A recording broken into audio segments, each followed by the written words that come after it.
அனைவருக்கும் அஸ்ஸலாமு அலைக்கும். Good evening. விசேட வகுப்புகளாக நடைபெற்றுக் கொண்டு வருகின்ற இந்த வகுப்பிலே தற்பொழுது நாங்கள் தரம் 11 4வது அலகாக இருக்கின்ற அலைகளும் அவற்றின் பயன்பாடுகளும் எனப்படுகின்ற இந்த அலகினுடைய முக்கியமான சில பகுதிகளை, பிரதானமாக 3 பகுதிகள், அந்த பகுதிகளிலே பொறிமுறை அலைகள், மின்காந்த அலைகள் தொடர்பான விடயங்களை பார்த்திருக்கிறோம். இன்றைய தினம் சவுண்ட், ஒலி தொடர்பான விடயங்களை நாங்கள் பார்த்துவிட்டு ஏற்கனவே உங்களுக்கு இந்த அலகு தொடர்பான கடந்த கால வினாக்களினுடைய தொகுப்பு அனுப்பி வைக்கப்பட்டிருந்தது. எனவே அவற்றை நீங்கள் தயவு செய்து செய்வதற்கு முயற்சி செய்து முடியுமான வினாக்களை செய்து விடைகளை அனுப்பி வைக்குமாறு அன்பாக கேட்டுக்கொண்டு, தற்பொழுது நாங்கள் 3வது பகுதியாக இருக்கின்ற இந்த அலகினுடைய 3வது பகுதியாக இருக்கின்ற பகுதிகளுக்குள் செல்வோம். எனவே அந்த அடிப்படையில் இந்த 3வது பகுதி பிரதானமாக ஒரு முக்கியமான ஒரு பகுதியாக காணப்படுகிறது. எனவே அந்த பகுதி நீங்கள் அறிந்த வகையிலே சவுண்ட் என்று நாங்கள் அழைக்கின்ற ஒளி தொடர்பான பகுதியாக காணப்படுகிறது. எனவே இதுவரை நாங்கள் பார்த்த விடயங்கள் 2 பிரதானமான பகுதிகள், பொறிமுறை அலைகள். எனவே அலைகளுடைய வகைகளை நாங்கள் பிரதானமாக 2ஆக பிரிக்கிறோம். எனவே அந்த வகையிலே பொறிமுறை அலைகள், மின்காந்த அலைகள். பொறிமுறை அலைகளை 2ஆக பிரித்திருந்தோம். நீள்பக்க அலைகள், அடுத்ததாக குறுக்கலைகள் எனப்படுகின்ற இந்த வகைகளை நாங்கள் உருவாக்கி இருந்தோம். எனவே அதிலே இதுவரை நாங்கள்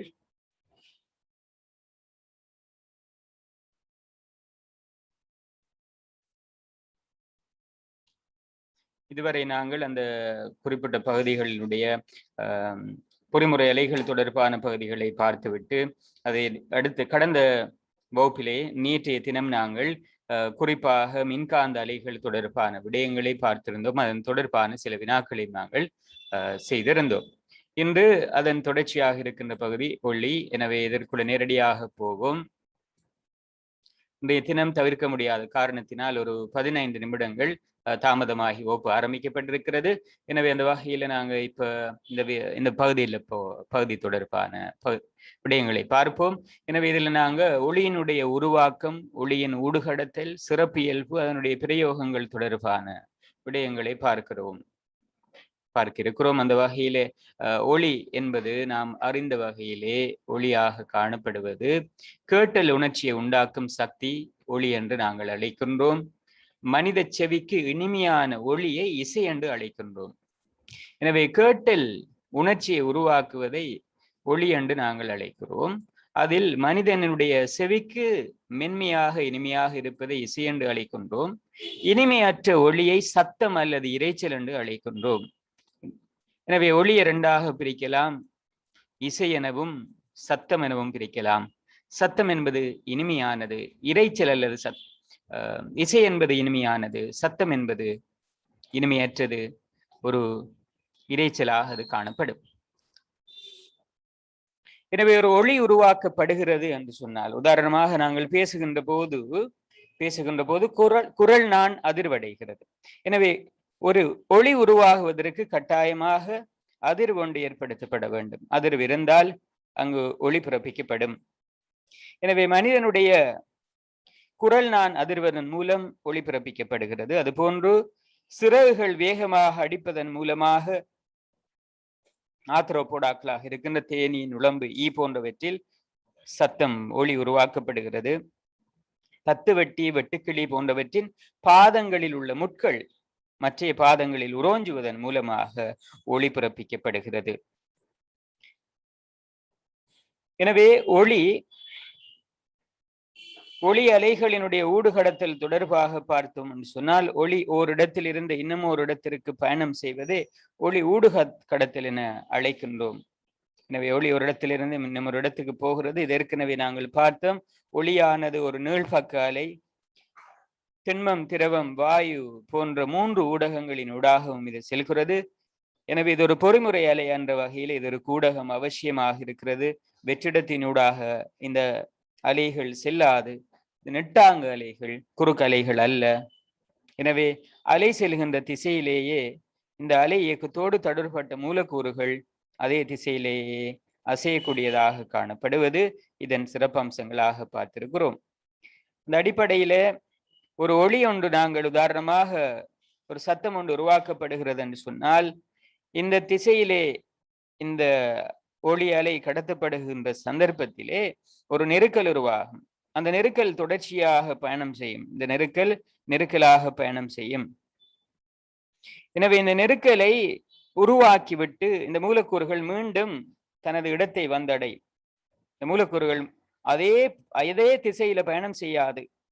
நெருக்கலை உருவாக்கிவிட்டு தனது பழைய இடத்தை வந்தடையும். எனவே இந்த நெருக்கலை உருவாக்கிவிட்டு இந்த மூலக்கூறுகள் தனது பழைய இடத்தை வந்தடையும். இவ்வாறுதான் அந்த மூலக்கூறுகள் இயங்குகின்ற போது, இயக்கம் உருவாக்கப்படுகின்ற போது இந்த நெருக்கல்கள் உருவாக்கப்பட்டு விட்டு மீண்டும் அது தனது இடத்தை இழந்து கொள்கிறது. எனவே இவ்வாறு இந்த மூலக்கூறுகள் இந்த திசையிலையும் அசையக்கூடியதாக காணப்படுகிறது. எனவே தொடர்ச்சியாக இந்த நெருக்கல்கள் கொண்டு செல்லப்படுகிறது.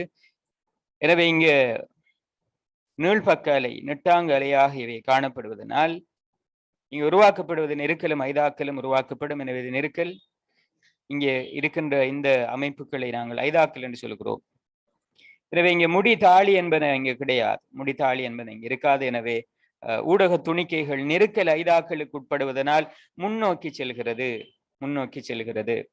எனவே நெருக்கலின் போது குறித்த பிரதேசத்துள்ள மூலக்கூறுகளின் எண்ணிக்கை தற்காலிகமாக அதிகரிப்பதனால் அமுக்கம் அதிகரிக்கும். எனவே இதன் காரணமாக இவை முன்னோக்கி செலுத்தப்படுகிறது. ஐதாக்கல் பிரதேசத்தில் அமுக்கம் தற்காலிகமாக குறைவாக காணப்படும். எனவே இந்த மூலக்கூறுகள் ஒரு குறிப்பிட்ட ஒரு திசை வழியிலே அசைந்து விட்டு மீண்டும் பழைய இடத்தை அடைகிறது. எனவே சடப்பொருட்களினுடைய நிலைகளுக்கு ஏற்ப ஒளியினுடைய வேகம் மாறுபடுகிறது. உதாரணமாக திண்மம் ஒரு உருக்கில் 5000 m/s-1. திரவம் நீரில் இந்த வேகம் இவ்வாறு இருக்கிறது. வளியில் இதனுடைய வேகம் 330 இருக்கிறது. 330. அதே நேரம் மழை நாட்களில் இடி தோன்றுவதற்கு சில கணங்கள் முன்னதாக மின்னல் தோன்றுவதை அவதானிக்கலாம். இது தொடர்ந்து நாங்கள் பார்க்கின்ற ஒரு வினாவாக இருக்கிறது. எங்களுக்கு முதல்ல வெளிச்சம்தான் தெரியும். இடிதான் முதல்ல, மின்னல் தான் முதல்ல எங்களது கண்ணை வந்தடையும்.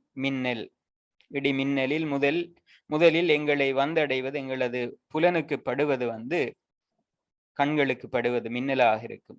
இந்த மின்னல் ஏற்பட்டு சிறிது நேரத்தின் பின்னர் தான் இடி ஓசை கேட்கும். இதற்கான காரணம் எங்களுக்கு தெரியும். மின்னல் என்பது ஒளி. இதனது வேகம் 3/10⁸ என்ற மிக பாரிய ஒரு வேகத்தை கொண்டிருக்கிறது. ஆனால் ஒளியினுடைய வேகம் 330. இதனோடு ஒப்பிடும்போது 330ஓடு ஒப்பிடும்போது மிக பாரிய ஒரு வேகமாக இது இருக்கிறது. எனவே இதன் காரணமாகத்தான் இந்த மின்னலை உணர்ந்ததன் பின்னர், பார்த்ததன் பின்னர் இந்த இடி ஓசை எங்களுக்கு கேட்கிறது. எனவே இடியும் மின்னலும் ஒரே கணப்பொருத்தில் அங்கே ஏற்பட்டிருந்தாலும் எங்களுக்கு வேறு கணத்திலே தோன்றுகிறது. இதற்கான காரணங்களாக இருப்பது ஒளி எனப்படுகின்ற இந்த வெளிச்சமானது மின்காந்த அலை. எனவே இது விரைவாக பயணம் செய்யும். அதை விட ஒப்பிடுகின்ற போது ஒளியானது 330 எனப்படுகின்ற ஒரு குறைந்த ஒரு வேகத்தில் பயணம் செய்கிறது. எனவே அதை எங்களை வந்தடைகின்ற போது அதிகமான நேரம் எடுக்கின்றது இந்த சத்தம் கேட்பதற்கு. ஆனால் வெளிச்சம் மிக விரைவாக எமது கண்ணை வந்தடைகிறது. எனவே இந்த வினாக்கள் வருவது வளமே. இதற்கான தெளிவான விளக்கங்களை கொடுக்கின்ற போது வேகத்தை ஒப்பிட்டு நாங்கள் இந்த விடையை குறிப்பிட வேண்டும். மின்காந்த அலையினுடைய வேகமாக ஒளி ஒரு மின்காந்த அலை. எனவே அதனுடைய வேகம் 3/18 m/s-1. ஒளி ஒரு குறுக்கலையாக. அடுத்ததாக நாங்கள் சவுண்ட், இது ஒரு குறுக்கலை. இதனுடைய வேகம் வழியில் 330. எனவே சத்தத்தை விட, அதாவது ஒளியை விட ஒளியாக இருக்கின்ற வெளிச்சத்தினுடைய வேகம் அதிகமாக இருக்கும். இந்த விடயத்தை நாங்கள் குறிப்பிட வேண்டும். அடுத்த மிக முக்கியமான ஒரு விடயம், வெப்பநிலை அதிகரிக்கும் போது வளியில் ஒளியின் வேகம் அதிகரிக்கிறது. உதாரணமாக 0 பாகை செல்சியஸ் என்ற இந்த வெப்பநிலையில் 330 இருக்கும். ஆனால் அது 30 பாகை செல்சியஸாக அதிகரித்தால் வளியில் ஒளியின் வேகம் அதிகரிக்கிறது. ஒளியின் வேகம் அதிகரிக்கிறது. எனவே வெப்பநிலை அதிகரிக்கின்ற போது வளியில் ஒளியின் வேகம் அதிகரிக்கிறது என்பது இங்கே எமது சிலபஸுக்கு உட்பட்ட ஒரு விடயம். இது வினாக்களாக வந்திருக்கிறது, வினாக்களில் இடம்பெற்றிருக்கிறது. எனவே வெப்பநிலை அதிகரிக்கின்ற போது வளியில் ஒளியின் வேகம் அதிகரிக்கும். வெப்பநிலை அதிகரிக்கின்ற போது வளியில் ஒளியின் வேகம் அதிகரிக்கும் என்பது பிரதானமான பகுதி. எனவே ஒளி செல்வதற்கு ஒரு ஊடகம் கட்டாயம் அவசியம். எனவே இதனை பரிசோதனை ரீதியாக வாய்ப்பு பார்ப்பதற்கான ஒரு பரிசோதனை இடம்பெறுகிறது, நாங்கள் பார்த்திருப்போம். அந்த பரிசோதனையை நாங்கள் செய்து பார்ப்பதற்காக ஒரு ஒரு சாடி ஒரு அமைப்பொன்றை நாங்கள் உருவாக்கி அதன் மூலமாக ஊடகம் அவசியம் என்ற விடயத்தை வாய்ப்பு பார்க்க முடியும். ஒளி பிரயாணம் செய்வதற்கு கட்டாயமாக ஒரு ஊடகம் அவசியம் என்ற விடயத்தை நாங்க வாய்ப்பு பார்க்க முடியும். எனவே இதற்காக நாங்கள் செய்கின்ற இந்த பரிசோதனைகள் பார்த்திருப்பீர்கள். உருவில் காட்டியவாறு ஒரு உபகரணத்தை ஆய்வுகூடத்தில் அமைக்கின்றோம். எனவே ஒரு மின்மணி இருக்கிறது. வெற்றிட பம்பியை தொழிற்பட வைப்பதன் மூலம் மின்மணியை இயக்குக. எனவே இயக்கிக் கொண்டிருக்கின்ற போது இங்கே நாங்கள் பார்க்க முடியும், இப்போது மின்மணியின் ஒளியினை கேட்கலாம். ஆரம்பத்திலே மின்மணியினுடைய ஒளி கேட்கக்கூடியதாக இருக்கும். அங்கு வழி துணிக்கைகள் இருக்கும். இப்ப நாங்கள் வெற்றிட பம்பியின் மூலம் அங்கு காணப்படுகின்ற வழியை வெளியே அகற்றுவோம். படிப்படியாக ஒளியினுடைய சத்தம் குறைந்து போய் ஒரு கட்டத்திலே சத்தம் கேட்காத நிலைமை ஒன்று ஏற்படும். அதுக்கு காரணம் அங்க இருக்கின்ற வழி முழுவதும் அகற்றப்பட்டிருக்கிறது. எனவே அந்த மணி அசைவதை கண்ணால பார்க்க இயலும், ஆனால் அதன் சத்தம் எங்களுக்கு கேட்க முடியாது. எனவே ஒரு மணிச்சாடியை பயன்படுத்தி இந்த பரிசோதனையை நாங்கள் செய்து பார்க்க முடியும். அடுத்ததாக ஒளியினுடைய சிறப்பியல்புகள் எனப்படுகின்ற விடயம் பிரதானமானது, முக்கியமான பகுதிகளாக பார்க்கிறோம். அந்த அடிப்படையில ஒளியினுடைய சிறப்பியல்புகளாக ஒளிகளை ஒன்றிலிருந்து ஒன்று வேறு அறிய உதவும் இயல்புகள் ஒளியின் சிறப்பியல்புகளாக காணப்படுகிறது. எனவே இவ்வாறான சிறப்பியல்புகளை 3ஆக பிரிக்கிறோம்: சுருதி, உறப்பு, பண்பு ஆகியவை. எனவே இதுல சுருதி என்பது மீடுரனோடு தொடர்பான ஒரு விடயமாக இருக்கிறது. சுருதி என்பது மீடுரனோடு தொடர்பானது. உதாரணமாக நாங்கள் இதனுடைய மீடுரன்கள் தொடர்பாக நாங்கள் வாய்ப்பு பார்க்க முடியும். இதுல நாங்க இதனை பயன்படுத்தி இதில் அதிர்வுகளை உருவாக்கலாம். இதுல ஒவ்வொரு இசைக்கவைகளும் வித்தியாசமான மீடுரன்களை கொண்டிருக்கும். அதே போன்று ஒரு மரத்தால செய்யப்பட்ட அல்லது ஒரு உலோகத்தால செய்யப்பட்ட இந்த குறிப்பிட்ட வாள் அலகு அல்லது ஒரு குறிப்பிட்ட ஒரு பகுதியை நாங்கள் அதிரச் செய்கிறோம். அதிரச் செய்கின்ற போது இதன் நீளத்தை குறைக்கின்ற போது அதிகளவான அதிர்வுகள் ஏற்படுத்தப்படும். நீளம் குறைகின்ற போது அதிகளவான அதிர்வுகள் ஏற்படுத்தப்படும். எனவே மீடுரன் தொடர்பாக நாங்கள் பார்த்தோம்னு சொன்னால், உதாரணமாக இந்த மீடுரனை F1 என்று எடுப்போம், இது F2, F4 என்று எடுப்போம். இதுல மீடுரன் F1க்கு கூடுதலாக இருக்கும். புயத்தின் நீளம் குறைவாக இருந்தால் மீடுரன் அதிகமாக இருக்கும். எனவே ஒரு வாள், சிறிய ஒரு வாள், பெரிய ஒரு வாள் இருக்கிறதுன்னு சொன்னால் அந்த வாள் பெரிய வாளால ஏற்படுத்தப்படுகின்ற அதிர்வு அதிகமாக இருக்கும். நாங்க சில நேரம் பாடசாலைகள் செய்து பார்த்திருப்போம். சில நேரம் இந்த அனுபவம் இருந்திருக்கும். மேசையில ஒரு இடைவெளி, அந்த இடைவெளியில நாங்க இந்த வாளை வைத்து தெரித்து விடுகின்ற போது, ஒரு வாள் இருக்கிறது, ஒரு மேசை இடைவெளியில் வைத்திருக்கிறோம், தெரித்து விடுகின்ற போது இது அதிர்வதை நாங்கள் பார்த்திருப்போம். இதன் நீளத்தை நாங்கள் படிப்படியாக குறைத்தால் அதிர்கின்ற அளவு அதிகரிக்கும். எனவே சுருதி எனப்படுவது அதிர்வெண்ணில் மீடுரனில் தங்கி இருக்கிறது. ஒளியின் அதிர்வெண் அதிகமாயின் பிறப்பிக்கப்படும் ஒளியின் சுருதி அதிகமாகும். அதிர்வெண் குறைகின்ற போது சுருதி குறையும். இதனாலதான் நாங்க சொல்வோம், பெண்களினுடைய குரல் இனிமையானதாக இருக்கிறது என்று சொல்கிறோம். பெண்களுடைய குரல் இனிமையாக இருப்பதற்கான காரணம் அவர்களுடைய சுருதி. சுருதி அதிகம். சுருதி அதிகம் என்பதில் பொதிந்திருக்கின்ற ஒரு விடயம் மீடுரன் அதிகம், அதிகமான அதிர்வெண்ணை கொண்டிருக்கும். எனவே அதிக அளவாக அதனுடைய அதிர்வு மீடுரன் ஹேர்ட்ஸ் கூடுதலாக இருக்கும். அதிர்வுகளின் எண்ணிக்கை, ஒரு செகண்டில் ஏற்படுத்தப்படுகின்ற அதிர்வுகளின் எண்ணிக்கை அதிகமாக இருக்கும். எனவே சுருதி அதிகம் என்பது மீடுரன் அதிகம், சுருதி குறைவு என்பது மீடுரன் குறைவு. எனவே சுருதி அதிகரிக்க அதிகரிக்க இனிமை அதிகரிக்கும், அந்த குறிப்பிட்ட ஒளியினுடைய இனிமை அதிகரித்துக் கொண்டு செல்லும். எனவே இவற்றை நாங்கள் கதோட்டு கதிர் அலைவு காட்டியின் மூலமாக ஒரு ஒளி அலையினுடைய வடிவத்தை நாங்கள் பெற்றுக்கொள்ளலாம். உதாரணமாக இதுல நாங்க பார்த்தோம் என்று சொன்னால், இதுல அதிர்வெண் எண்ணிக்கையை பாருங்கள். அலைநீளம் குறைவாக இருந்தால் அதிர்வெண் கூட, ஏற்கனவே பார்த்திருக்கிறோம். எனவே லம்டா குறைவாக இருந்தால் எஃப் அதிகமாக இருக்கும். எனவே கதோட்டு கதிர் அலைவு காட்டிகள், இந்த அலைவு காட்டிகளில் இவ்வாறு நாங்கள் அலைகளினுடைய வடிவத்தை பெற்றுக்கொள்ள முடியும். எனவே சுருதி கூடிய ஒரு ஒளி அதிர்வெண் கூடியது, எனவே மீடுரன் இதுக்கு கூட. எனவே மீடுரன் தொடர்பாக பார்த்தோம்னு சொன்னால் மீடுரன் இது கூட, இதுக்கு குறைவாக இருக்கிறது. எனவே சுருதி குறைந்த ஒளி, சுருதி கூடிய ஒளி என்று சொல்லி பார்க்கின்ற போது இந்த உயரங்கள் பாருங்கள், ரெண்டினுடைய வீச்சமும் சமனாக இருக்கும், அலையினுடைய வடிவம் சமனாக இருக்கிறது. ஆனால் சுருதி தொடர்பாக பார்க்கிறோம். இந்த குறிப்பிட்ட நேரத்தில் அலைகள் எண்ணிக்கை தொடர்பாக பாருங்கள். உதாரணமாக ஒரு அலை, 2 அலை, 3 அலைகளை உருவாக்குகிறது. ஆனால் அதே நேரத்தில் இது நேரம் சமனாக இருந்தால் 1, 2, 3, 4, 5, 6.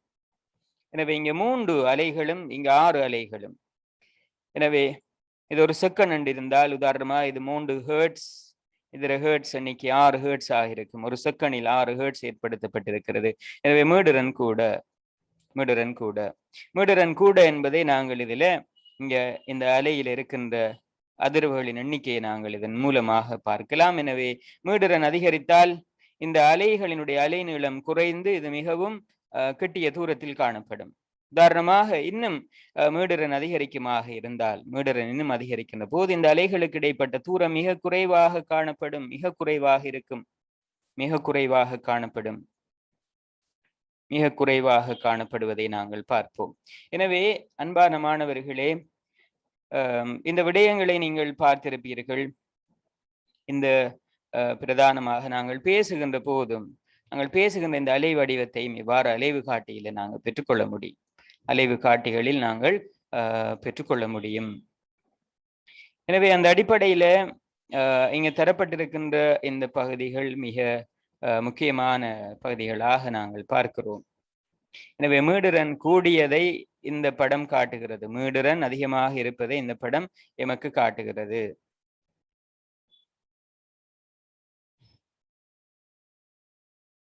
அடுத்ததாக ஒளியினுடைய ஒரு சிறப்பியல்பு உரப்பு என்பது, உரப்பானது வீச்சத்தில் தங்கியிருக்கும். எனவே அந்த வீச்சத்தை காட்டுவதற்காக வழமையாக நாங்கள் ஒரு கிராஃப் பேப்பர்ல இதனை கீறி காட்டுவோம். இதுல பாருங்க, இந்த கிராஃப் பேப்பர்ல இந்த சமநிலை தானம் இதில் இருந்து இந்த தூரத்தை அளந்து பாருங்கள். இது ஒரு பட்டியை விட கூட இருக்குது. ஆனால் இந்த வீச்சம், இதை பாருங்கள், அலையினுடைய வடிவம் சமனாக இருக்கிறது, அதே நேரம் தூரம் சமனாக இருக்கிறது. உதாரணமாக இந்த தூரத்தை அளந்து பார்த்தால் அதே தூரம் தான் இருக்கும், அலைநீளம் சமன், மீடுரன் சமன். ஆனால் அலை வடிவமும் சமனாக இருக்கிறது. இந்த சமநிலை தானத்திலிருந்து இதன் தூரத்தை அளந்து பார்க்கின்ற போது ஒரு பெட்டியை விட குறைவாக இருக்கிறது. இது ஒரு பெட்டி, அதை விட குறைவாக இருக்கிறது. ஆனால் இந்த சமநிலை தானத்திலிருந்து இதன் வீச்சமானது 1ஐ விட கூடுதலாக இருக்கிறது. எனவே இதுல வீச்சம் கூடியதாக இதுவும், வீச்சம் குறைந்ததாக இதுவும் இருக்கிறது. எனவே வீச்சம் அதிகரிக்கின்ற போது உரப்பு கூட, உரப்பு அதிகமாக இருக்கிறது. வீச்சம் அதிகரிக்கின்ற போது உரப்பு அதிகமாக காணப்படுகிறது. இதனை கதோட்டு கதிர் அலைவு காட்டியில் இந்த அலைகளை பெற்று நாங்கள் பெற்றுக்கொள்ள முடியும்.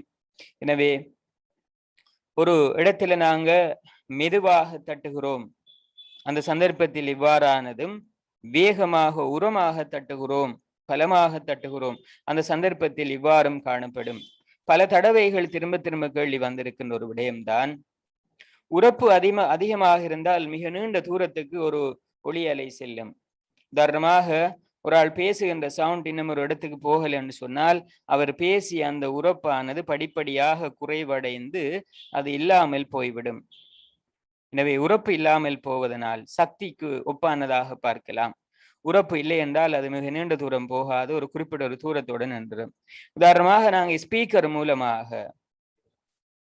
மூலமாக என்ன செய்யப்படுகிறது? இந்த உரப்பு அதிகரிக்கப்படுகிறது. எனவே அது மிக நீண்ட தூரம் அது செல்லும். உரப்பு அதிகரிக்கப்பட்டால் மிக நீண்ட தூரம் செல்லும். எனவே இது கேள்விகள வினாக்கள்ல பரீட்சிக்கப்பட்டிருக்கின்ற ஒரு விடயம். அந்த அடிப்படையில் அதனை நாங்கள் பார்ப்போம். எனவே இதுல தரப்பட்டதில உரப்பு கூடியதாக இருப்பது இது. வீச்சம் கூடினால் உரப்பு கூட. ஒளியினுடைய வீச்சத்தில் உரப்பு தங்கி இருக்கிறது. எனவே ஒரு இடத்துல நாங்க மெதுவாக தட்டுகிறோம், அது இவ்வாறு காணப்படும். உரமாக தட்டினால், பலமாக தட்டினால் அது இவ்வாறு காணப்படும். ஒளியினுடைய வீச்சம் அதிகரிக்க அதிகரிக்க உரப்பு அதிகரிக்கும். ஒளியினுடைய வீச்சம் அதிகரிக்க அதிகரிக்க உரப்பு அதிகரிக்கும். ஒளியினுடைய வீச்சம் குறைய குறைய ஒளியினுடைய உரப்பு குறைவடையும் என்பது பிரதானமான ஒரு விடயம். ஒரு குறிப்பிட்ட அலையை நாங்கள் மிக தூரம் செலுத்த வேண்டுமாக இருந்தால், தூரம் இருக்கின்றவருக்கு அது கேட்க வேண்டுமாக இருந்தால் அதனுடைய வீச்சத்தை அதிகரிக்க வேண்டும். வீச்சம் அதிகரித்தால் மிக நீண்ட தூரம் அது செல்லும். எனவே ஒரு ஒலிபெருக்கியின் மூலம் வீச்சத்தை தான் நாங்கள் அதிகரிக்கிறோம். அடுத்ததாக பாருங்கள், ஒளி அலை ஒன்றினால் எமது காதை நோக்கி கொண்டு வரப்படும் சக்தியின் அளவு ஒளியின் உரப்பில் தங்கியிருக்கிறது. ஒளி அலை ஒன்றினால் எமது காதை நோக்கி கொண்டு வரப்படும் சக்தியினுடைய அளவு. எனவே மெதுவாக தட்டுதல், உரமாக தட்டுதல் என்பது அந்த சக்தியை தான் குறிக்கிறது. உரப்பு என்பது சக்தியை குறிக்கிறது. ஈர்க்கப்பட்டுள்ள தந்தி ஒன்றை பலமாக அரட்டும் போது அதன் மூலம் பிறப்பிக்கப்படும் ஒளியின் உரப்பு கூடவாகும். பலமாக அரட்டுவதற்கு இலைக்கு அதிக சக்தியை நாங்கள் கொடுத்திருப்போம். எனவே சக்தி அதிகரிக்க உரப்பு அதிகமாக இருக்கும். இதன் போது பெறப்படும் அலை அதிக அளவு சக்தி கிடைக்கும். எனவே அதனுடைய வீச்சம் உயர்வாக இருக்கும். இலை அல்லது மின்சவ்வை இவ்வாறு ஈர்த்து வைக்கும் போது வீச்சமும் உரப்பும் அதிகரிக்கும். வீச்சம் அதிகரித்தால் உரப்பு தானாக அதிகரிக்கும். எனவே ஒளி முதலில் இருந்து பிறப்பிக்கப்படும் ஒளி அப்பால் செல்லும் போது எமக்கு கேட்கும் அளவு குறைவடைகிறது. ஒரு ஒளி முதல்ல இருந்து ஒரு சவுண்ட் பிறப்பாக்கி ஒரு சவுண்டை உருவாக்குகின்ற ஒரு பகுதியிலிருந்து நாங்க மிக தூரம் செல்ல செல்ல அதனுடைய உரப்பு குறைவடைகின்றது. அது படிப்படியாக அந்த ஒளி அலை செல்கின்ற போது ஒரு கட்டத்தில் அதனுடைய உரப்பு இல்லாமல் போய் அது பயணம் செய்யாது. எனவே அதுக்கு காரணம் அலை பயணிக்கும் தூரம் அதிகரிக்கும் போது வீச்சம் குறைவடை. இதனை நாங்கள் இலகுவாக இவ்வாறு காட்டலாம். ஒரு அலை பிரயாணம் செய்கிறது என்று சொன்னால் இவ்வாறு பிரயாணம் செய்து கொண்டு போகின்ற போது படிப்படியாக இதன் வீச்சம் குறைவடைந்து ஒரு கட்டத்தில் வீச்சம் இல்லாமல் அந்த அலையினுடைய வடிவம் அற்று போகும். எனவே ஒரு நீண்ட தூரம் செல்கின்ற போது வீச்சம் படிப்படியாக குறைந்து இல்லாமல் போய்விடும். எனவே ஒளியின் உரப்பு வீச்சத்தின் மீது தங்கி இருக்கிறது. வீச்சம் அதிகரிக்க உரப்பு அதிகரிக்கும். வீச்சம் அதிகரித்தால் மிக நீண்ட தூரம் செல்லும். வீச்சம் குறைவடையும் போது குறைந்த தூரம் செல்லும். பண்பு என்பது ஒரு அலையினுடைய வடிவத்தில் இருக்கிறது. உதாரணமாக ஒரு இசைக்கவை இவ்வாறும், ஒரு புல்லாங்குழல் இவ்வாறும், பேசுகின்ற ஒளி இவ்வாறும் காணப்படுகிறது. ஒரு வயலின் இவ்வாறு இருக்கிறது. அலையினுடைய வடிவம் இது. இந்த இசைக்கவை, இது புல்லாங்குழல், இது ஒரு வாய்ஸ், இது ஒரு வயலின் என்பதை நாங்கள் உணர்ந்து கொள்வதற்கு காரணமாக இருப்பது இந்த அலையினுடைய வடிவமாக இருக்கிறது. எனவே மீடுரன் வீச்சம் எல்லாம் சமனாக இருந்தாலும் சில நேரங்களில் அது வித்தியாசமான ஒரு இசைக்கருவி என்பதை நாங்கள் அறிந்து கொள்வதற்கு காரணமாக இருப்பது அந்த இசையினுடைய அந்த ஒளியினுடைய பண்பாக இருக்கிறது. எனவே ஒரே மீடுரன் ஒரே வீச்சம் கொண்டதாக இருந்தாலும் வேறு வேறு இசைக்கருவிகள் என்பதை நாங்கள் உணர்ந்து கொள்வதற்கு காரணமாக இருப்பது அந்த ஒளியினுடைய சிறப்பு இயல்பாக இருப்பது ஒளியின் பண்பாகும். ஒளியின் பண்பானது ஒளி அலையின் வடிவத்தில் தங்கியுள்ளது. ஒளியின் பண்பானது ஒளி அலையின் வடிவத்தில் தங்கியுள்ளது. எனவே பண்பு என்பது ஒளி அலையினுடைய வடிவத்தில் தங்கி இருக்கிறது. இந்த வடிவத்தை நாங்கள் இதில் பார்க்கலாம். இதனுடைய வடிவம் இவ்வாறு இருக்கிறது. இதனுடைய வடிவத்தை நாங்கள் பார்க்கிறோம். இவ்வாறு காணப்படுகிறது. மனிதன் பேசுகின்ற போது வித்தியாசமான அலை வடிவம் உருவாக்கப்படுகிறது. ஆனால் இந்த இசைக்கருவிகளை நாங்கள் பாருங்கள். ஒரு ஒழுங்கில திரும்ப திரும்ப இசைக்கருவி, ஒரு புல்லாங்குழல்ல ஒரு ஒழுங்கில திரும்ப கிடைக்குது. எனவே ஒரு வயலின் இசையும் அதே போன்று திரும்ப திரும்ப இந்த அதே போன்ற ஒலிகள் திரும்ப திரும்ப கிடைக்கிறது. எனவே ஒளியினுடைய பண்பு வந்து இங்கே நாங்கள் பார்க்கிறோம், அதன் வடிவத்தில் தங்கி இருக்கிறது. கதோட்டு கதிர் அலைவு காட்டியின் மூலமாக நாங்கள் இவற்றை பெற்றுக்கொள்ள முடியும்.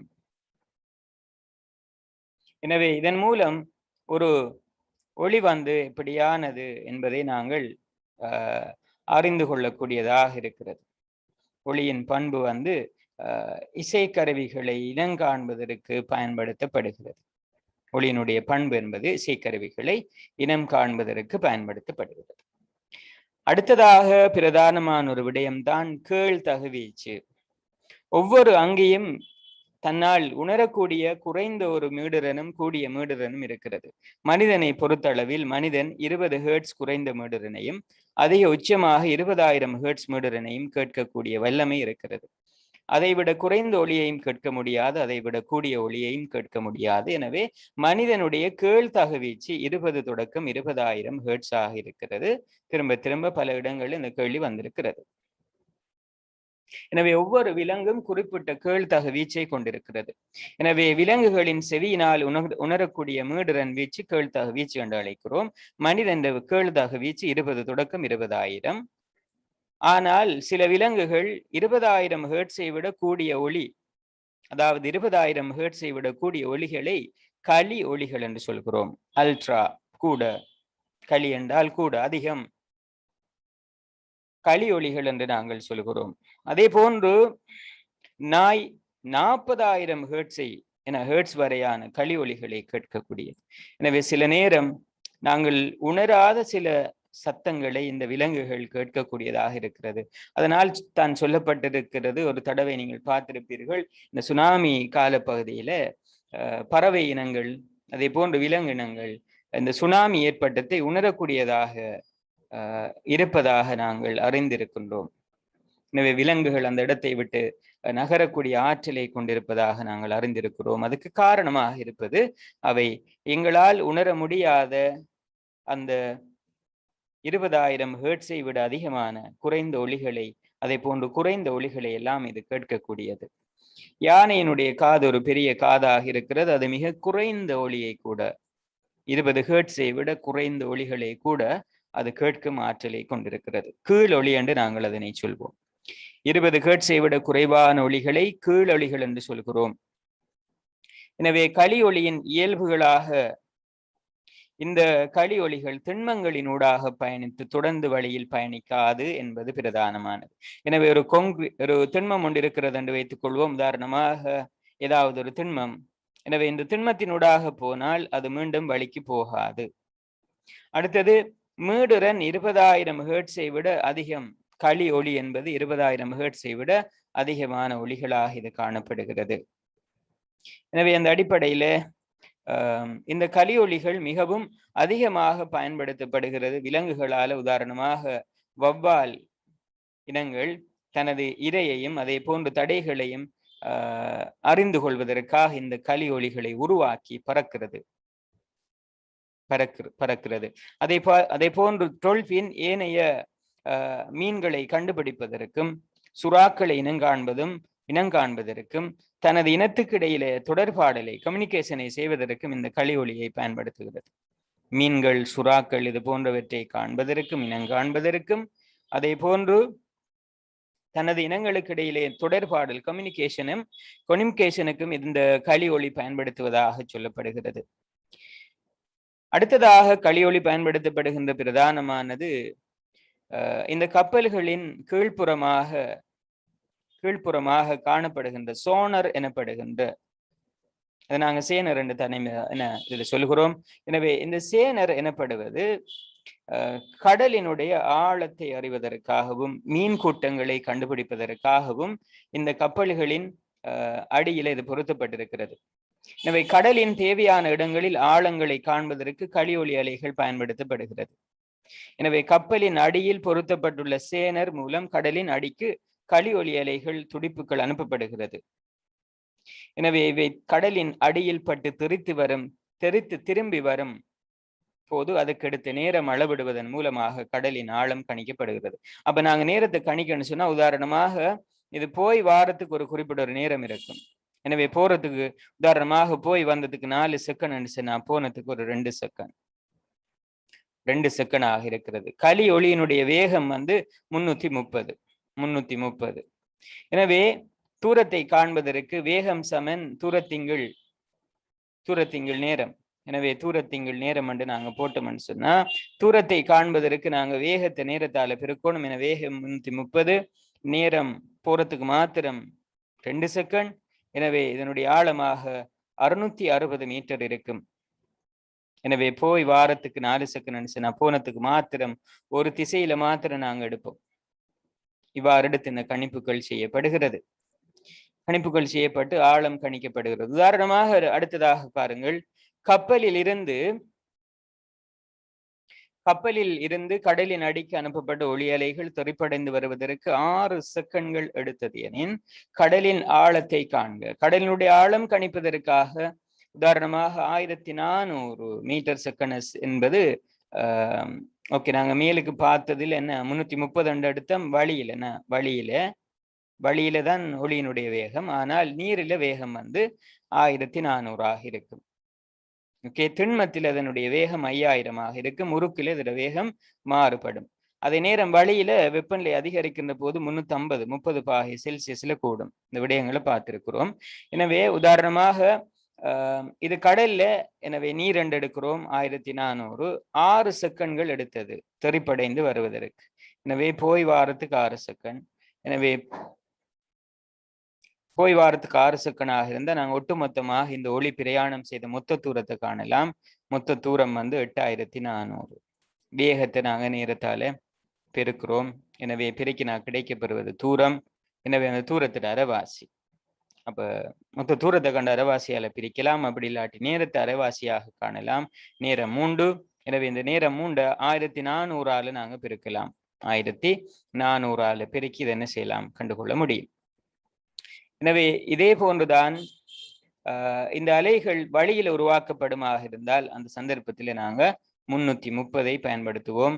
களி ஒளிகள் என்பது ஒளி அலைகள். எனவே ஒளியினுடைய வேகத்தை நாங்கள் பயன்படுத்தலாம். அடுத்ததாக இந்த களி ஒளிகள் பயன்படுத்தப்படுகின்ற பல சந்தர்ப்பங்கள் இருக்கிறது. மீன்கள் கூட்டமாக இருக்கும் இடத்தை அறிவதற்காகவும், கப்பல் பயணங்களின் போது தடைகளை அறிவதற்காகவும், காணாமல் போன சிதைந்து போன கப்பல்களினுடைய கப்பல்களை அறிந்து கொள்வதற்காகவும், தாயினுடைய கருப்பையில் சிசுவினுடைய நிலையை ஸ்கேன் பண்ணி நாங்க பல்வேறுபட்ட விடயங்களை பார்க்கிறோம். இந்த ஸ்கேனில் உங்களுக்கு தெரியும், ஒரு சிசுவினுடைய நிலையை 17வது நாளிலிருந்து அவதானிக்க முடியும். கருக்கட்டலின் பின்னல் 17வது நாளிலிருந்து அவதானிக்க முடியும். எனவே இதுக்காக விஓஜி அதே போன்று சில ஸ்கேன் பண்ணுகின்றவர்கள் இந்த குழந்தையினுடைய பதில நீங்க பார்க்கலாம். குழந்தையினுடைய முகம், மூக்கு, அது போன்ற பகுதிகளை நாங்கள் இதுல பார்க்கக்கூடியதாக இருக்கிறது. எனவே இங்க பயன்படுத்தப்படுவது வந்து களி ஒளி அலைகள் இங்கே பயன்படுத்தப்படுகிறது. அதே போன்று சிறுநீரக கற்களை உடைப்பதற்காகவும் இந்த களி ஒளிகள் பயன்படுத்தப்படுகிறது. அந்த விசேட சிகிச்சையை நாங்கள் லித்தோதெரப்சி என்று அழைக்கின்றோம். லித்தோதெரப்சி. அடுத்ததாக உலோகங்களை காய்ச்சி இணைப்பதற்காகவும் களி ஒளிகள் பயன்படுத்தப்படுகிறது.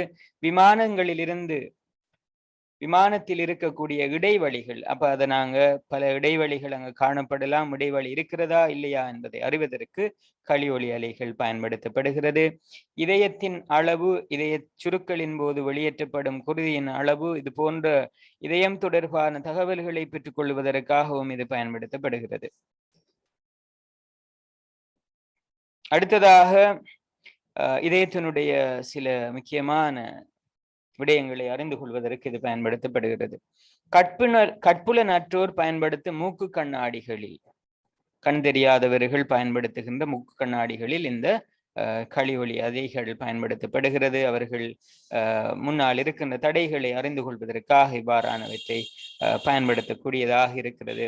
எனவே அன்பான மாணவர்களே, முக்கியமான சில பகுதிகளை கொண்ட இந்த அலகு தொடர்ந்து பாஸ் பேப்பர்ல பல கேள்வி வந்திருக்கிறது. உங்களுக்கு அது அனுப்பி வைக்கப்பட்டிருக்கிறது. எனவே நாங்கள் பார்த்திருக்கின்ற இந்த விடயங்கள் அனைத்து முக்கியமான விடயங்கள். இதுல மேலதிகமான சில விடயங்கள் இருந்தாலும் முக்கியமான பகுதிகளை மாத்திரம் நாங்கள் இதிலே பார்த்திருக்கிறோம். முக்கியமான பகுதிகளை மாத்திரம் இதில் பார்த்திருக்கிறோம். இந்த அடிப்படையில் இதில் பல்வேறுபட்ட பயிற்சி வினாக்கள் இங்கே தரப்பட்டிருக்கிறது. பல்வேறுபட்ட பயிற்சி வினாக்கள் இருக்கிறது. இந்த பயிற்சி வினாக்கள் ஏற்கனவே நமது குறிப்பிட்ட இந்த வினாக்களில் உள்ளடக்கப்பட்டிருக்கிறது. அந்த வினாக்களை பார்க்கின்ற போது இந்த வினாக்களை ஒட்டுமொத்தமாக நாங்கள் பார்ப்போம். அதுக்கு அடுத்ததாக நாம் அறிந்த வகையிலே இசைக்கருவிகள் எனப்படுபவை. இசைக்கருவிகளாக பல்வேறுபட்ட இசைக்கருவிகள், வாத்திய கருவிகள் இருக்கிறது. இந்த வாத்திய கருவிகளை நாங்கள் 3 வகையாக இங்கே பிரித்து பார்க்கிறோம். 3 வகையாக பிரிக்கப்பட்டு பார்க்கப்படுகிறது. எனவே வாசிக்கும் போது இனிய சுரங்கள் உண்டாகுமாக இருந்தால் அதனை நாங்கள் இசை என்று சொல்கிறோம். அவ்வாறான கருவிகள் வாத்திய கருவிகள், இசைக்கருவிகள் என்று நாங்கள் சொல்கிறோம். எனவே இது ஒழுங்கான ஒரு அதிர்வை கொண்டிருக்கும். எனவே உதாரணமாக ஒரு இசைக்கவை ஒரு ஒழுங்காக இருப்பது போல ஒரு சுத்தியலால ஏற்படுத்தப்படுகின்ற இந்த சத்தம் ஒரு அதிர்வாக பார்க்கிறோம். இது ஒரு அதிர்வு, இது ஒரு இசையாக இருக்காது. அதே போன்று ஒரு இசைக்கவை இதுல பார்க்கின்ற போது இது ஒரு ஒரு சந்தம், ஒரு ஒழுங்கு கொண்டிருக்கும். ஒரு பண்பு எண்ணப்படுகின்ற ஒரு விடயம், ஒரு அலையினுடைய அழகான ஒரு வடிவம் இங்கே காணப்படும். இந்த அடிப்படையில நாங்கள் 3ஆக பிரிக்கிறோம். நரம்பு அல்லது இழை கருவிகள் எனப்படுபவை வயலின், கித்தார், வீணை போன்றவை இதுக்குள்ள நாங்கள் உள்ளடக்கி இருக்கிறோம். வயலின், கித்தார், வீணை, சித்தார் போன்றவை. ஓகே, எனவே இவ்வாறான பல்வேறுபட்டவை இதுல இழைக்கருவிகளாக. அடுத்ததாக மின் சவ்வுகளை கொண்டிருக்கின்ற கருவிகளாக இவ்வாறான பல கருவிகள் காணப்படுகிறது. ரபான், மேளம், மத்தளம், உடுக்கு, ரம், தவிழ் போன்றவை பல்வேறுபட்டவை. மின் சவ்வு, கொட்டர் கருவிகள், தோல் கருவிகள் என இவை அழைக்கப்படுகிறது. அடுத்தது காற்று கருவிகள் அல்லது வழிநிரல் கருவிகள். புல்லாங்குழல், சங்கு, எக்காளம், நாதஸ்வரம், சக்சபோன், ரம்பட், ரெம்போன், இது குறிப்பாக பேண்டில் அதிகமாக இவ்வாறான வாத்திய கருவிகள் அதிகமாக பயன்படுத்தப்படுவதை பார்த்திருப்போம். எனவே இவ்வாறு பல்வேறுபட்ட வாத்திய கருவிகள் இருக்கின்றது. அதனை 3 வகையாக பிரித்திருக்கிறோம். எனவே சில நேரம் வினாக்கள்ல பின்வருவனவற்றுள் இழைக்கருவி அல்லாதது என்று கேட்கப்பட்டால் அடையாளம் காண தெரிந்திருக்க வேண்டும்.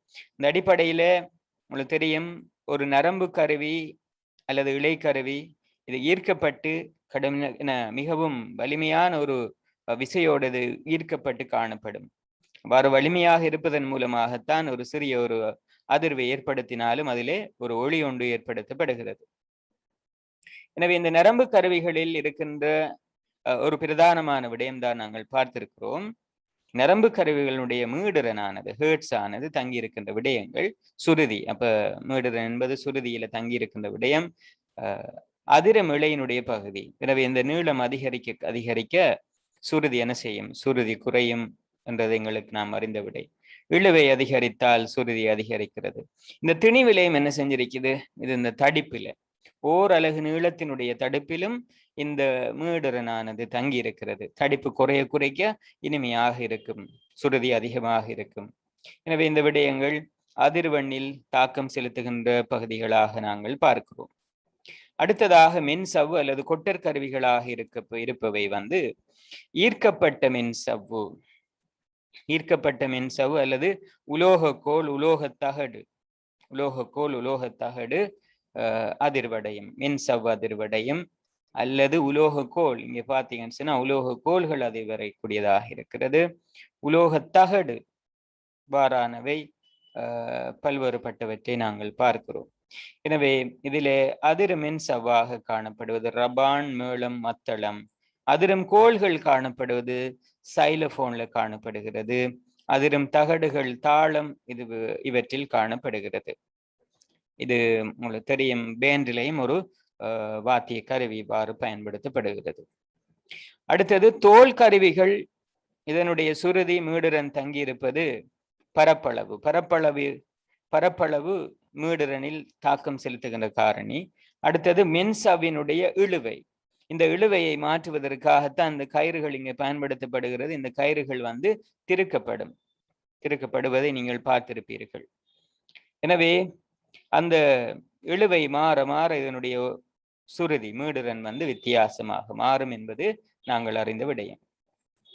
அடுத்ததாக வழிநிரல் கருவிகள் என்று பார்க்கின்ற போது இவ்வாறான பல கருவிகள் இதில் நாங்கள் பார்க்கலாம். அந்த அடிப்படையில வழிநிரல் கருவிகளாக இருப்பவை ஒளியை உருவாக்கும். எனவே இங்கு வழிநிரல் அதிர்வடையும். அதிர்வடைகின்ற இந்த வழிநிரலுடைய நீளத்தை நாங்கள் மாற்ற வழிநிரலுடைய நீளம் மீடுரனில் தங்கி இருக்கும். உதாரணமாக சிறிய வயதுகள்ல நாங்க ஒரு ஊதி ஒன்று ஊதுவோம், அதில் ஒன்று முன்புறமாக ஒரு பகுதி இருக்கும், அதனை நாங்கள் முன்னுக்கு பின்னாக என அசைக்கின்ற போது இதனுடைய மீடுரன் கூடி குறைவதை நாங்கள் அவதானித்திருப்போம். எனவே இது போன்ற ரம்பட், அடுத்ததாக புல்லாங்குழல், இது போன்ற பல்வேறுபட்ட இடங்கள்ல புல்லாங்குழல், சங்கு, எக்காலம், நாதஸ்வரம், சக்ஷபோன், அடுத்ததாக ரம்பட், ரொம்போன் போன்ற இது போன்றவற்றில் அதிகமாக இங்க நாங்க பயன்படுத்துகின்ற இந்த வாத்திய கருவிகள் கூடுதலாக இவை பேண்ட் வாத்திய கருவிகள், ஒரு நாட்டினுடைய பேண்ட் வாத்திய கருவி போன்ற மிகப்பெரிய பேண்ட் வாத்திய கருவிகளாக அவ்வாறான ஒரு டீமுக்கு இது இவ்வாறான வாத்திய கருவிகள் இருப்பதை நீங்கள் பார்த்திருப்பீர்கள். எனவே அன்பான மாணவர்களே, இதனுடைய பகுதிகளை நாங்கள் பார்த்திருக்கிறோம். இதுல சில வினாக்களும் இடம்பெற்றிருக்கிறது. இந்த வினாக்கள் ஏற்கனவே நான் உங்களுக்கு அனுப்பி வைத்திருக்கின்ற வினாக்கள் தான். அது இந்த வடிவில் இங்கு தரப்பட்டிருக்கிறது. இப்ப உங்களுக்கான ஒரு விடயம் என்று கேட்டால், அந்த வினாக்கள் அனைத்தையும் நாங்கள் இப்ப செய்ய வேண்டியிருக்கிறது. அதே போன்று இதற்கான வளமை போன்று நாங்கள் குறிப்பிட்ட இந்த அலகு தொடர்பான ஆன்லைன் மூலமான பரீட்சை, அடுத்ததாக ஏனைய மேலதிக வினாக்கள் எல்லாம் நாங்கள் செய்ய வேண்டியிருக்கிறது. எனவே நான் நினைக்கிறேன் நாளைய தினம் இந்த அலகை நாங்கள் பூர்ணப்படுத்த முடியாது. இருந்தாலும் எதிர்வரும் வாரங்களிலும் இந்த அலகு தொடர்பான சில பகுதிகளை நாங்கள் பார்த்துவிட்டு 5வது அலகாக இருக்கின்ற ஒளியியல் தொடர்பான விடயங்களை நாங்கள் ஆரம்பிப்பதற்கு இருக்கிறோம். ஓகே, கேத்திர கணித ஒளியியல் தொடர்பான விடயம், அதுவும் ஒரு முக்கியமான ஒரு அலகு. இதை போன்று ஒரு தடவை உங்களுக்கு தெரியும், லைட் வந்து அடுத்த தடவை சவுண்ட் வரும், சவுண்ட் வந்த லைட் வரும், இப்படி மாறி மாறி 2 விடயங்களும் வருகின்றது. சில நேரம் 2ம் வந்திருக்கிறது. எனவே பிரதானமான அலகுகளாக இவை இருக்கிறது. இந்த அலகுகள் 5 முடிவடைந்ததும் நாங்கள் ஒட்டுமொத்தமாக தவணை 1க்கான பரீட்சை வினாக்களை செய்வதற்கு இருக்கிறோம். எனவே அன்பான மாணவர்களே, படித்துக் கொண்டிருக்க போகின்ற இந்த விடயங்களில் தெளிவு இருக்க வேண்டும். உங்களுக்கு தேவை என்று சொன்னால் நான் இந்த பிரசன்டேஷன் அனுப்பி வைக்கிறேன், இதை நீங்க பயன்படுத்தி கொள்ளலாம். அடுத்தது வேணும் என்று சொன்னால் இதனுடைய சுருக்க குறிப்புகளாக இருக்கின்ற ஒரு 2-3 தாள்களில் ஒரு முக்கியமான பகுதிகளை உள்ளடக்கியதாக இவற்றை நாங்கள் மாற்றி அனுப்பி வைக்கலாம். எனவே இதனை பயன்படுத்துங்கள். மின்காந்த அலைகள் சில இருக்கிறது, அதனுடைய பயன்பாடுகள் ஒளி தொடர்பாக இன்று பார்த்திருக்கிறோம். அடுத்ததாக பொறிமுறை அலைகள்ல குறுக்கலை, நெட்டாங்கலை, அதனுடைய வித்தியாசம், வேறுபாடுகள், இவ்வாறான பல முக்கியமான விடயங்கள் உள்ளடக்கியதாக இந்த பகுதி இருக்கிறது. எனவே எதிர்வரும் வகுப்புகளில் நாங்கள் அந்த பாஸ் பேப்பர் வினாக்கள், அது போன்ற ஏனைய வினாக்களை நாங்கள் செய்வதற்கு இருக்கிறோம். அந்த வகையில இப்ப நாங்கள் முதலாவதாக பார்ட் 1 வினாக்களை செய்வோம். பார்ட் 1 வினாக்கள் உங்களுக்கு அனுப்பி வைக்கப்பட்டிருக்கிறது. முதலாவதாக நாங்கள் இதுல உங்களுக்கு அனுப்பி வைக்கப்பட்டிருக்கின்ற இந்த பார்ட் 1 முடிச்சு விட்டோம்னு சொன்னா நாங்க பார்ட் 2 வினாக்களை பார்ப்போம். அந்த வகையில பார்ட் 1 வினாக்களை நாங்க இப்ப பார்த்து முடிப்போம். அந்த வகையில பார்ட் 1 வினாவுக்குள்ள நேரடியாக போவோம்.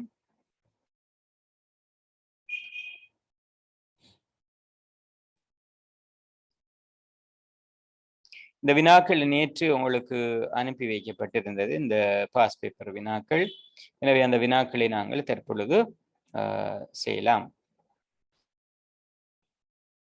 எனவே இதில் 2015ஆம் ஆண்டில இருந்து இந்த வினாக்கள் இதில் சேர்க்கப்பட்டிருக்கிறது. எனவே இவற்றை நாங்கள் செய்வோம். எனவே இது உங்களுக்கு ஷேர் பண்ணப்படுகிறது, பாருங்கள். அப்போ முதலாவது பகுதியை பார்ப்போம்.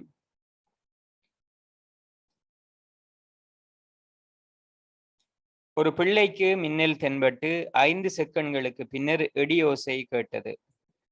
வழியில் ஒளியின் வேகம் ஒளியின் கதி 330 மீட்டர்/s-1 ஆயின் பிள்ளை இருந்த இடத்திற்கும் இடிமுழக்கம் நிகழ்ந்த இடத்துக்கும் இடையிலான தூரம் தொடர்பான வினாவாக இருக்கிறது. சட்டொன் பண்ணப்படுகிறது. உங்களோட விடைகள் வந்து எனக்கு மாத்திரம் கிடைக்கப்பெறும். எனவே தயவு செய்து விடைகள் அனுப்பி வைக்குமாறு அன்பாக கேட்டுக்கொள்கிறேன். எனவே இதுல பாருங்க, ஒரு பிள்ளைக்கு மின்னல் தென்பட்டு 5 செகண்ட்களுக்கு பின்னர் இடியோசை கேட்டது. 5 செகண்ட்களுக்கு பின்னர் இடியோசை கேட்டது. வழியில் ஒளியின் வேகம் ஏற்கனவே நாங்க பார்த்திருக்கிறோம், கதி தொடர்பாக இருக்கிறது. எனவே கதி சமன் தூரத்திங்கள் நேரம், கதி சமன் தூரத்திங்கள் நேரம். இந்த சமன்பாட்டை நாங்கள் பிரயோகிக்கலாம். எனவே அந்த அடிப்படையில நாங்க பார்த்தோம்னு சொன்னால் இதுல இந்த சமன்பாட்டை போட்டு நாங்கள் பார்க்கலாம். எனவே இந்த அடிப்படையில எங்களுக்கு தூரத்தை காண வேண்டுமாக இருந்தால் தூரம் சமன் கதி தர நேரமாக இருக்கும். எனவே கதி 330, அதை நாங்க 5ஆல பெருக்கணும். எனவே 330 5ஆல பெருக்குவோம். 300 தர 5 1500, 30 தர 5 150, 1650. எனவே முதலாவதுக்கான விடை வந்து இரண்டாவது விடை. இரண்டாவது விடை. Very good. அடுத்ததாக பார்ப்போம், அலைகள் தொடர்பாக கீழே தரப்பட்டுள்ள கூற்றுக்கள் உண்மையான கூற்றுக்கள் தொடர்பாக. அலைகள் நெருக்கல் ஐதாக்கல் என்பன மூலம் குறுக்கலைகள் செல்லும் பிழையானது. உங்களுக்கு தெரியும், குறுக்கலைகள் முடி தாளி என்பவற்றை கொண்டிருக்கும். குறுக்கலைகளில் இது இருக்காது. நெருக்கல் ஐதாக்கல் இருப்பது வந்து நெட்டாங்கலைகளில் இருக்கும். தெளிவான விடயம். கடந்த 3 நாட்களாக தொடர்ச்சியாக அழகாக படித்து வருகின்ற விடயம். குறுக்கலை ஒன்றின் முடிக்கும் தாளிக்கும் இடையிலான தூரம் அவ்வலையின் அலை நீளம். இது சரி போல தெரிகின்ற ஒரு பிழையான ஒரு விடை. பாருங்கள், சரி போலத்தான் இருக்கும், ஆன பிழை. முடிக்கும் இடைப்பட்டது அல்லது தாளிக்கும் இடைப்பட்டது தான் அலை நீளம் என்று சொல்வோம். ஆனா இதுல முடிக்கும் தாளிக்கும் என்று தருகிறார். அது அலை நீளம் அல்ல. முடிக்கும் தாளிக்கும் இடைப்பட்டது அலை நீளம் அல்ல. முடிக்கும் இடைப்பட்டது தான் அலை நீளம். எனவே இந்த கூற்றுப்பிழை முடிக்கும் தாளிக்கும் என்பது பிழையானது. பொறிமுறை அலைகள் செல்வதற்கு ஒரு ஊடகம் அவசியம் அன்று என்பது பிழையானது. பொறிமுறை அலைகள் என்று சொன்னாலே ஊடகம் அவசியமான அலைகள். பொறிமுறை அலைகள் பதார்த்தங்களை அன்று சக்தியை ஊடுகடத்தும். இதுதான் நாங்கள் பார்த்த விடயம். அலைகள் ஊடுகடத்துகின்ற போது சடப்பொருட்களை ஊடுகடத்தாது. அது கடத்துவது வந்து சக்தியை ஊடுகடத்தும். சக்தியை ஊடுகடத்தக்கூடியதாக இருக்கிறது. அடுத்ததாக பாருங்கள், இந்த வினாவை பார்க்கலாம். ஏபிசி ஆகிய சந்தர்ப்பங்களை கருதுக. ஒரு வவ்வால் இரவில் 21,000 ஹெர்ட்ஸ் கலியொலி அலைகளை வெளியிட்டபடி பறத்தல். எனவே வவ்வால் இதனுடைய மீடுரன் அதிகமாக இருந்தாலும் இதனுடைய வேகம் வந்து உங்களுக்கு தெரியும், வேகம் 330. வழியில் அதன் வேகம் 330. ஒரு டொல்பின் சமுத்திரத்தில் 21,000 கலியொலி அலைகளை வெளியிட்டபடி இரைகளை தேடுதல். ஆனால் உங்களுக்கு தெரியும், ஒளி திரவத்தில் நீரில் இதனுடைய வேகத்தை 1400 எடுப்போம். 1400. அடுத்ததாக ஒரு முயல் 21,000 ஹெர்ட்ஸ் கலியொலி அலைகளை வெளிவிட்டபடி காட்டில் உலாவுதல். காட்டில் அது உலாவுகிறது. எனவே அது வளிமண்டலமாக இருக்கிறது. எனவே வழியின் வேகம் வழியில் ஒளியின் வேகம் 330 மீட்டர் செகண்ட் -1 காணப்படும். சில வினாக்களை பாருங்கள். மேற்குறித்த சந்தர்ப்பங்களில் வெளியிடப்படும் கலியொலி அலைகளின் கதிகள் முறையே VA, VB, VC என்று தரப்படுகிறது. இதுல உங்களுக்கு தெரியும், இந்த ஏயும் சியும் சமனானது. ஆனா 1400 அதை விட கூட, பி வந்து கூட. எனவே பொருத்தமானதாக இருப்பது பாருங்க, ஏயும் சியும் சமன் 330. இந்த முதலாவதும் இதுல தரப்பட்டிருக்கு. வவ்வால் வழியில 330, முயல் வழியில 330, ரெண்டிட வேகமும் சமன். ஆனால் இந்த டொல்பின் உருவாக்கி இருக்கின்ற அந்த வேகம் வந்து அதுல திரவம். எனவே திரவம் 1400 நாங்க அந்த வேகம் வந்து கூடுதலாக காணப்படும். எனவே இந்த விடயத்தை நாங்கள் இதில் அழகாக பார்க்கக்கூடியதாக இருக்கிறது. 3வது விடையில் இருக்கிறது. அடுத்த 33வது வினாவுக்கு போறோம். ஒரு ஒளிபெருக்கியினால் வெளியிடப்படும் ஓர் ஒளி அலை வழியினூடாக செல்லும் போது அதன் மீடுரன் குறையும், வேகம் குறையும், அலைநீளம் குறையும், வீச்சம் குறையும். ஒரு குறிப்பிட்ட ஒரு அலை, அந்த அலையினுடைய வேகம் 330 அதனுடைய 330 அந்த வேகத்தில தான் அது பிரயாணம் செய்யும். வேகம் மாறாது. ஒரு குறிப்பிட்ட ஒரு அலையினுடைய வேகம் மாறவில்லை என்று சொன்னால் வேகம் தங்கி இருக்கின்ற காரணி v சமன் f lambda. மீடிறனும் அலைநீளமும் மாறாது ஒரு குறித்த ஒரு அலைக்கு. எனவே ஒரு குறித்த ஒரு அலையினுடைய வேகம் மாறிலி, மீடிறன் மாறிலி, அலைநீளம் மாறிலி. ஆனால் நான் ஏற்கனவே சொல்லியிருப்பது போன்று ஒரு ஒலிபெருக்கியிலிருந்து இது போகின்ற போது படிப்படியாக வீச்சம் குறைவடைந்து ஒரு கட்டத்தில் வீச்சம் இல்லாமல் மாறும். எனவே ஒளி ஒன்று கேட்காம போற ஒரு சந்தர்ப்பம் ஏற்படுவதற்கு காரணம் அந்த ஒளியினுடைய சக்தி இல்லாமல் போதல். சக்தி இல்லை என்பது வீச்சம் இல்லாமல் போதல், வீச்சம் குறையும். எனவே ஒரு ஒளி அலை செலுத்தப்படுகின்ற போது வேக மாறிலியாக இருக்கும், மீடிறன் மாறிலியாக இருக்கும், அலைநீள மாறிலியாக இருக்கும். ஆனால் வீச்சம் தான் என்ன செய்யும்? படிப்படியாக குறைந்து கொண்டு போகும். வீச்சம் படிப்படியாக குறைந்து கொண்டு போகும். எனவே அன்பான மாணவர்களே, ஃபாட்பான் கேள்விகளை செய்திருக்கிறோம். இந்த ஃபாட்டு கேள்விகளை செய்யுங்க.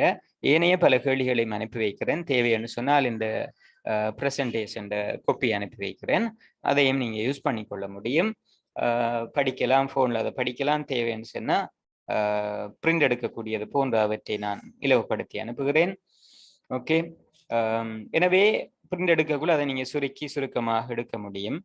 அடுத்ததாக ஏனைய வினாக்களும் அனுப்பி வைக்கிறேன். தயவு செய்து இந்த வினாக்களை எல்லாம் செய்து பயிற்சி எடுத்துக் கொள்ளுங்கள். இதுவரும் நாளை அந்த வினாக்கள் பார்க்க இருக்கிறோம். இந்த 42 கேள்விகளை பார்க்க இருக்கிறோம். ஏனைய வினாக்களையும் பார்க்க இருக்கிறோம்.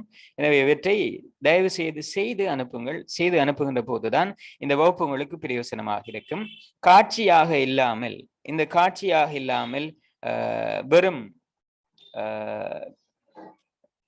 ஒரு திரையை பார்த்து கொண்டிருப்பதனால் கல்வி ஏறாது. அதுல நீங்க என்ன செய்யணும்டா, அந்த வினாக்களோடு ஒன்றித்து போக வேண்டும், அந்த அழகோடு ஒன்றித்து போக வேண்டும். அப்பொழுதுதான் உங்களுக்கான அந்த பூரண பயன் கிடைக்கும். எனவே இதுல பார்வையாளர்களாக இல்லாமலுக்கு, ஒரு கிரிக்கெட் மெச்ச, ஃபுட்பால் மெச்ச பார்க்கின்றவர்களாக இல்லாமலுக்கு என்ன அதுல பங்காளர்களாக நாங்க இருக்க வேண்டும். அது ஒரு பார்வை, அது ஒரு என்டர்டைன்மெண்ட், இது எங்கட விடயம். எனவே பார்வையாளர்களாக நாங்கள் இருக்கக்கூடாது. எனவே பங்காளர்களாக மாற வேண்டும். அந்த அடிப்படையில நீங்க இந்த வினாக்களை தயவு செய்து செய்யுங்கள். சில விடயங்களை தேடுகின்ற போது பல டவுட்டுகள் வரும், அந்த சந்தேகங்கள் வரும். அவ்வாறான சந்தேகங்களை கேட்டு தெளிவுபெறுமாறு கேட்டு முடித்துக் கொள்கிறேன். மீண்டும் நாளைய தினம் இதே நேரம் இந்த அழகிட அடுத்த வகுப்பு இருக்கிறது, சந்திப்போம். இந்த வினாக்களை செய்துமாறு கேட்டு முடித்துக் கொள்கிறேன். இணைந்து கொண்ட அனைவருக்கும் நன்றி. ஜஸாக்கல்லாஹ் ஹைரன். அஸ்ஸலாமு அலைக்கும். Good night.